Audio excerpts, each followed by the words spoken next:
Today on Face the Nation, an exclusive interview with Senator Barack Obama, the Democratic presidential candidate. The new financial bailout plan, the economy, whether he would meet directly with America's enemies. Those issues and more. Where does Barack Obama stand? We'll talk with him for the entire broadcast today.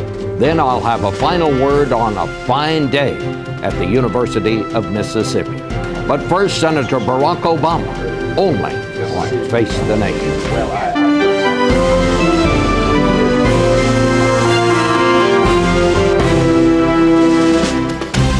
Face the Nation with CBS News Chief Washington Correspondent Bob Schieffer. And now from CBS News in Washington, Bob Schieffer. And good morning again. Well, there was major news overnight. House and Senate negotiators have reached agreement on a massive plan to bail out imperiled financial markets. Here to talk about it in his first interview since his Friday night debate with John McCain is the Democratic presidential nominee, Barack Obama. Senator Obama, welcome to the broadcast. Let me just go over the main points of what this agreement contains. The core remains what the Bush administration proposed last week, but it will include greater congressional oversight, more taxpayer protection, and help for homeowners facing possible foreclosures. Some of the highlights: as originally planned, the government will provide $700 billion so the Treasury Department can buy troubled securities, hold them for a while, and then with the idea of selling them later. But unlike the original plan, the money will be phased in. The Treasury Secretary will get $350 billion in the beginning. Congress will then have to approve further increments down the line. The plan would place limits on executive compensation to prevent officers of these troubled firms from reaping huge bonuses at taxpayer expense. The government will renegotiate bad mortgages to help homeowners, and it will encourage the institutions, at the insistence of House Republicans, to buy insurance to cover some of these defaults. It provides congressional oversight, as we say. The government would receive stock warrants in return for bailout relief, which would give taxpayers a chance to share in any future profits by the troubled companies. All this is still very tentative. It's still verbal, but the hope is the House can vote on it Monday with a Senate vote coming later. Senator, it's still very complicated. We should stress this. It still hasn't even been put down on paper, all of it. But I know you were talking with the negotiators through the night last night. What can you tell us about it, and can you support it? Well, look, first of all, I think we have to understand this was an urgent situation and is an urgent situation. By the end of the week, I think everybody recognized that something needed to be done. What I'm pleased about is that it appears, at least, and I haven't reviewed the actual language, is that some core principles that I set forth at the beginning of this crisis were incorporated. The issue of making sure that we had strong oversight, the insistence that taxpayers share in the gains, if there are any, when the market recovers, the insistence that homeowners get additional relief so that there's some reciprocity. If, in fact, we're bailing out or helping banks, they, in turn, have to help rework mortgages for people who are potentially facing foreclosure. And the final thing, the issue of executive compensation, making sure that taxpayer money is not going to pad bonuses or golden parachutes. It appears that those principles have all been incorporated into the core agreement.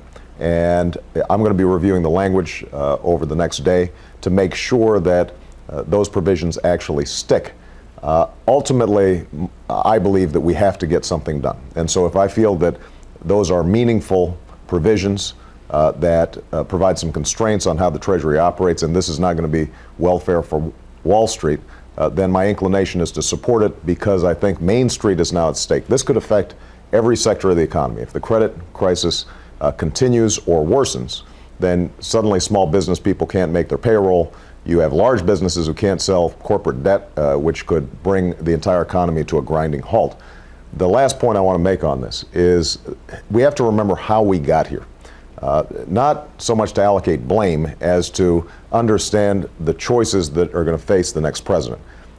Unless we update our 20th century regulatory framework for a 21st century global financial system, then we are going to continue to be vulnerable to this kind of situation. And I think the next president has to come in with a very strong package of reforms. We're going to have to fight off the lobbyists and the special interests. And finally, we've got to understand that, contrary to what John McCain suggested at the beginning of this crisis, the fundamentals of the economy are not strong.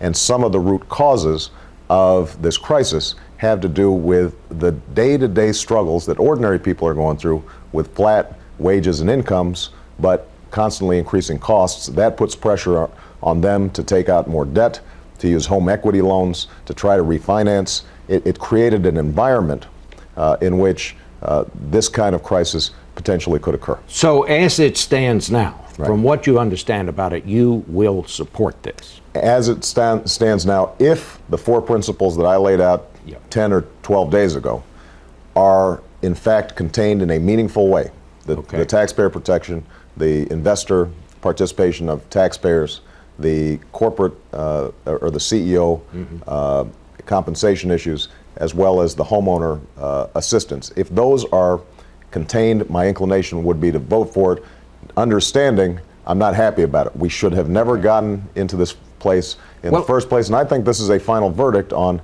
8 years of failed economic policies. Well, let's just talk about this. When the president came on television and said we need this bailout package, he painted it in the most dire terms. Right. How do you agree with him? How crucial is it that this pass? How bad is this situation right now? I think this situation is pretty bad.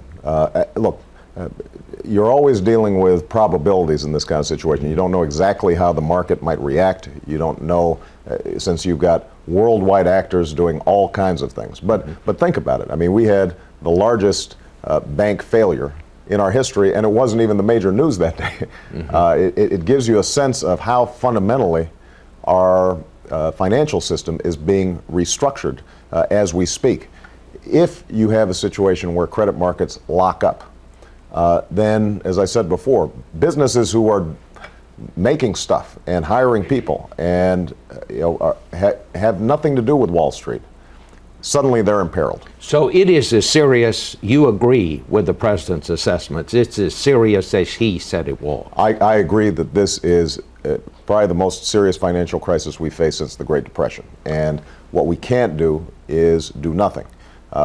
What I absolutely insist on, though, is that the same sense of urgency that we have about Wall Street, we have about folks on Main Street who have been struggling for a long time. Well, one of the critical lessons, I think, that have to be learned by this is not only that we have to set up some rules of the road, some regulations that work to keep the system solvent and prevent Wall Street from taking enormous risks with other people's money, figuring that tails I win, heads you lose, where they don't have any risk on the downside.